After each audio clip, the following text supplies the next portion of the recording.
बता दें आपको कि शुमाली जिले के बारामूला में हिफाजती दस्तों ने लश्कर-ए-तैयबा के एक और सरगर्म मुआविन को आखिरकार गिरफ्तार करने में कामयाबी हासिल की है। बताते चले आपको कि पुलिस, आर्मी और एसएसबी की टीम ने यहां सिंहपुर पट्टन में नाका चौकी के दौरान इसे गिरफ्तार किया है। इसकी शिनाख्त अली मोहम्मद भट्ट के तौर पर हुई है, जो कि रामपुरा का रहने वाला बताया जा रहा है। तलाशी के दौरान उसके पास से एक AK-47 और 71 गोलियां भी बरामद की गई है। पुलिस राय के मुताबिक नाका देखकर इसने भागने की कोशिश की, लेकिन यहां पर हिफाजती दस्तों ने उसे पकड़ लिया है। पुलिस ने आर्म्स एक्ट और यूएल एप्टिक एक्ट के तहत मुकदमा दर्ज कर आगे की तहकीकात शुरू कर दी है।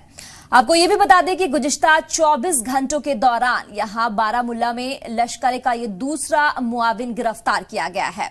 यहां पर गुज़िश्ता मंगल को पुलिस और आर्मी की टीम ने उवैस अहमद और मीर नामी के लश्कर के एक साथी को भी हिरासत में लिया था।